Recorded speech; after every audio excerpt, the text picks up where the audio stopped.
This reading is for Taurus. This reading is for Taurus. If I happen to cough in this reading, it's because where I am from, they have a lot of fires going on at this time. And the smoke is pretty thick.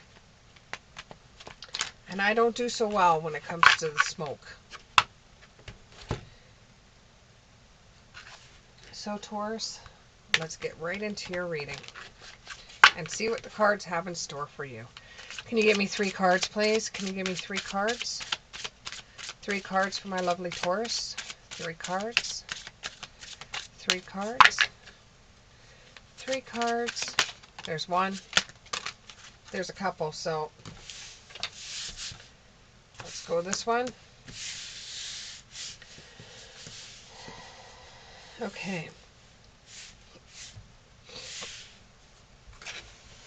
I have the hiccups now, so there may be a spirit that's walking in.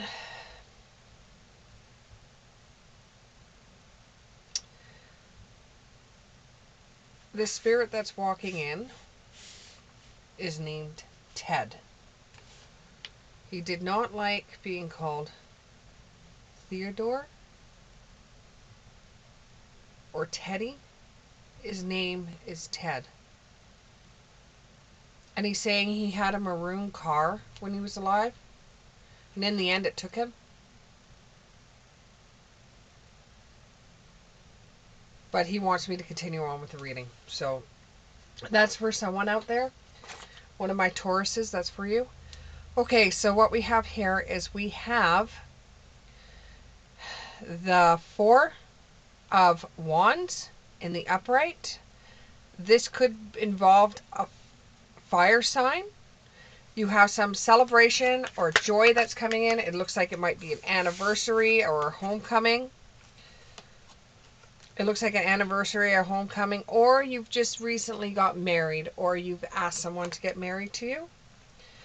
The universe had a hand in this, so it could be that the universe brought you and this other person together, or the celebration that you're having, the universe had something to do with it, or it could even be that the spirit that was just visiting had something to do with it. You're supposed to experience life as it comes. Don't start getting into your head and thinking, well, you know, because this person said this, and you're going to fixate on what the person said. You're just supposed to take one day as it comes.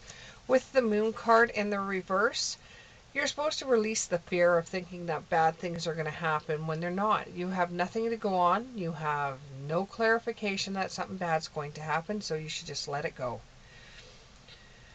And it's emotions that keep on coming up over and over and over, and it makes you feel very insecure because you honestly believe things are going too good for you right now, that something's going to happen. What you're feeling is you're feeling a change. Now, if you're just asked somebody to marry you, or you just got married, that is a change. Or if this is a celebration about something that may be coming in the future, that is a change for you. And it is a new beginning. It is a new beginning. How long you last in your marriage depends upon you and the other person, and whether you make yourselves available for each other, because you both have very hectic and stressful lives. Like your jobs are very stressful and demeaning. But you both like your jobs. It's really hard for you guys to make connections at times. So you're worried whether that will go through on to your marriage. And you really have nothing to fear. It's a new beginning. Look at it that way. It's a total new beginning, total new life. You're supposed to work together as one. With the Hermit in the reverse, at times you're going to feel isolated. You're going to feel lonely because you both have jobs that are different timing or different schedules, or very hectic, or, you know, there's a lot on the table there. And there's going to be times where you're going to feel isolated or lonely. And you're going to feel a little bit depressed about it, like you've lost your way. Now, this could have to do with an earth sign or a Virgo. It doesn't necessarily have to be. And this feels like I'm reading for a male energy, that they're wondering if the marriage is going to go well with them and their female counterpart. So it does feel like you're going to be on your own. You're going to be a little bit withdrawal. But, you know, you've got to get out of your head. You've got to get out of your head. Luck and the right timing. You know, if you want to talk to the person about changing your hours or changing shifts or changing jobs or something like that so you guys can be closer together, you have to do it at the right timing. Because if you don't have the right timing, your luck is going to be, it's just going to start into a fight. So if this is really bothering you about how your timing and how your things are going to work out, you when you do get married, or if you've just gotten married and now you're worried about it, talk to the person when there's the right timing. Don't talk to them when they've just come home from work. And, you know, when you both have some time together, which is not very often, but you do get time together, sit down and talk to the person then about it. Because, you know, if you don't talk to them, how are they going to know? They're not. There's limitless opportunities in this relationship. You know, just because things are going on the way they are now, quick, fast pace between two of you, ships in the night, doesn't mean it's always going to be like that. And you both will get back together in the marriage, but you've got to keep your ego at a distance. You know, ego is good both ways. You know, you could have a ego could get you far in this life, or it could destroy your life. So you just got to know which wolf you're going to listen to. One on the right, one on the left, you know? You're the one that has to listen to which ego you're going to take. Are you going to take the one that's going to say, I'm going to talk to them when the time is right? Or are you just going to go right in there and say, hey, you know, this isn't working, when they're off guard and they don't know how to deal with what's going on? And, you know, they've probably had a hectic life. I can see somebody here is a nurse and someone is a firefighter. So you both are different pages already. But it doesn't necessarily have to be those type of people. If you see something in this reading that resonates with you, then it's for you as well. It's just, that's the energy that's coming forward to me. Take the courage to step into your life. You know, take the courage to have some patience in dealing with your partner. And when you do sit down to talk to them about how you feel that your schedules are a little bit wanky, on how you can deal with them and still be together and stuff like that, then talk to them about it. With the star in the upright, be calm and, you know, make sure you're talking about what the thing is bothering you, not about personalities. You know, and it looks like this will turn out quite well with you having a conversation with this person, because the star's a good fortune card. It may involve an Aquarius or another air sign with the star card. 17 could be a lucky number for you. And it's very spiritual, you know, so you could have someone that's very spiritual backing you up with this conversation, or backing you up with getting to a different scheduling. And even you could try, instead of leaving it all to her to do, why don't you do it as well? You know, find inspiration where there is no inspiration. Come up with some plan about how you're going to see each other. You know, make things work for you for the better. You know, tell them how you feel, and about how when you get home they're not there and it makes you lonely. I don't care if you feel like you shouldn't be saying that you're a man. You could tell that to her. She's not going to care. You know, she's not going to care about how it may look to another guy if you tell your wife or your fiance that you think that the timings between your guys' schedule is a little wanky.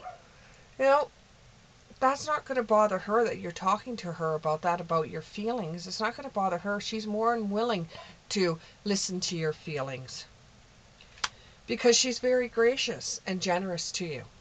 And those are the two elements of the reasons why you wanted to marry her to begin with. It's because she was so graceful and generous. And that's the reason why she does well in her job, because she's a nurse. So, while you're thinking about the time and how you guys' schedules are all screwed up, you know, maybe sit back and look at it from her perspective before you jump down her throat. Just like you got to look at it from your perspective as well, and see if there's something that you could do at your work to see if you can get a better schedule or something that's going to be able to compromise both of you, because you got to work together on this. It's not all her, it's not all you. Take that bold step forward. Now, for some of you out there, you're not going to be able to get your schedules to coincide with one another, and it's going to be a little bit painful for you, because you get lonely. You get really lonely, and it's going to feel. See, the thing with you is that you had somebody in the past that cheated on you, and it had something to do with the schedule. So in this relationship, with your schedules being totally opposite from one another, you're hoping and you're praying that you don't have a painful ending with this person.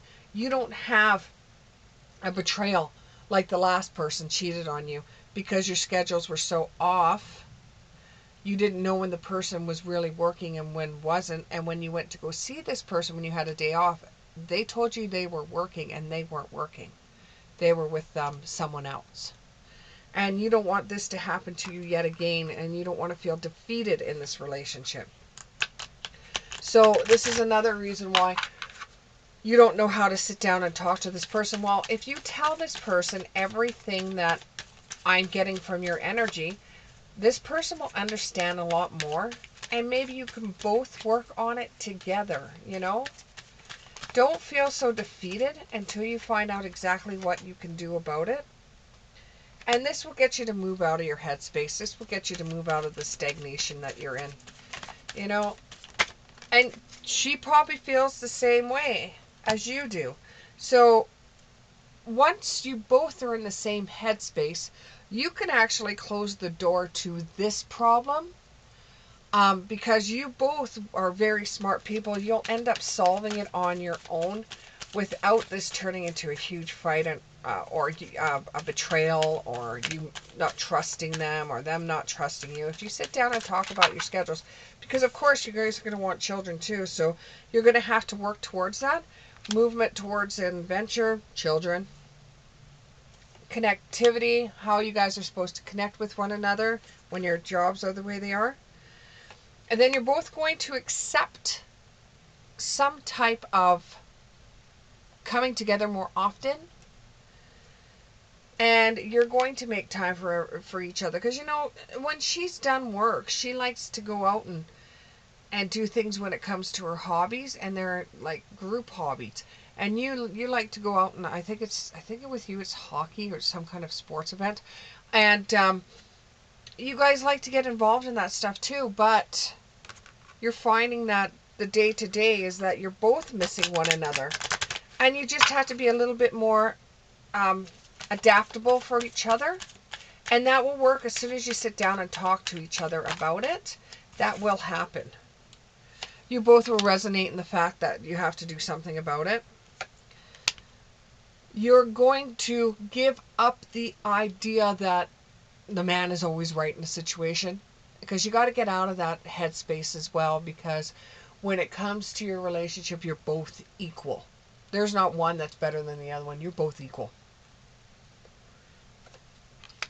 And with sitting down and talking and discussing your problems out loud with each other, this is going to protect your future. This is going to help you out in years to come. If you can come together and have some kind of understanding, I don't care how you set it up. I don't care how tacky the other people think it is, but this is between you and your girlfriend or your soon-to-be wife. This is what you guys have got to come together yourself and go through. You can ask others for help in this situation, but I would not ask too many of your single friends how to deal with a relationship like this. Go to a couple, an older couple than yourself, or if you belong to a church organization or you belong to some kind of group where you could talk and discuss a situation and see what they would say to you. Like a second opinion is always better than some card reader reading cards on the internet. But that's what I have for you, Taurus, and we'll see you in the next one. Subscribe. Thanks. Bye.